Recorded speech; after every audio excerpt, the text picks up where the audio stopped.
Guys, let's do the contenders in 103. Mike, let's go up to Don Bosco. Let's go up to Orecchio. What do you think? Joe Orecchio was here last year. Was second at the Beast this year. Everybody knows Beast of the East, what a strong tournament that is.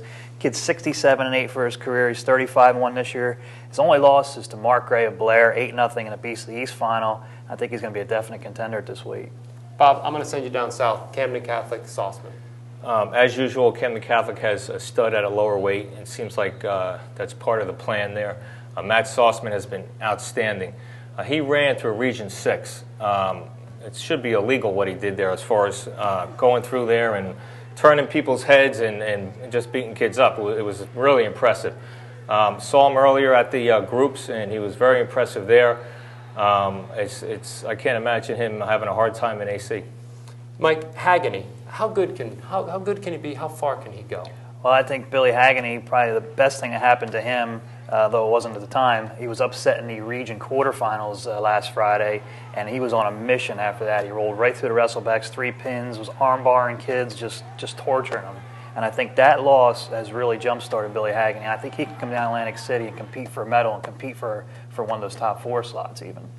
Bob, I'm going to send you back down south again to Delsea and Delia. How good is he? Well, Curt Thalia, it's funny what he's done. At the Mustang, he looked great back in December, and then he got beat up by Francavilla in the final. And I think what he did after that kind of elevated Francavilla because he went around the state in a tough schedule with Delsea in South Jersey, and he just beat people up. I mean, he was very, very impressive, a tough wrestler. And like I said, he made Francavilla even better on paper because he beat everybody else up. All right, I'm hearing the name that everybody wants to talk about, Francavilla. We got to list him as a contender. Yeah, I mean that's he's the cream of the crop. I think 35-1 this year. His only loss was to Rob Deutsch of Eastern. He bumped up to wrestle Rob Deutsch, which you got to give the kid credit for. He did it for the team. That was obviously a big key to High Point knocking off Eastern that day. And he's 7th here last year. He's got the experience, and I think it might be his turn to do it. All right, there's 5 guys that can compete for the title, but there's a lot of guys down there, and there's a lot of spots. There's a lot of medals to be run. Give me another kid who can get a medal. He may not necessarily be in the final on Sunday, but someone we need to watch out for. The way wrestling has gone in the state the last several years, I think it's always smart to look at the short conference for a kid, and Kyle McNulty of Toms River North really impressed me when I saw him at a quad down at the Retaco Center.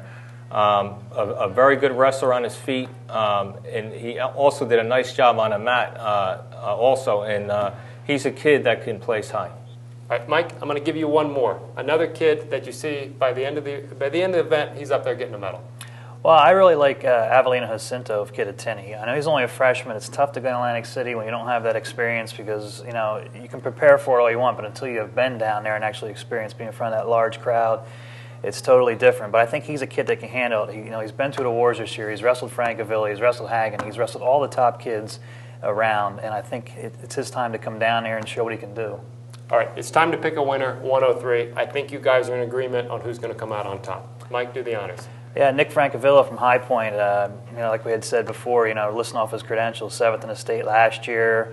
He's from a wrestling family. His father, Ralph, was a district champion for High Point in 1984. He's got it in the bloodlines there. I just really like the way he's wrestling right now. He's aggressive. He's a big 103-pounder, and I think that gives him a definite advantage down in Atlantic City. Bob, where do you see the final match? It all comes back to Francavilla, no problem. The kid has just handled everybody. Obviously, he went up and he wrestled Deutsch. And I think you see Deutsch is kind of a big 112, and it can be a big difference in those 2 weight classes. But Nick has just been overwhelming, and I think most people in the state look to Nick, and then they work from there.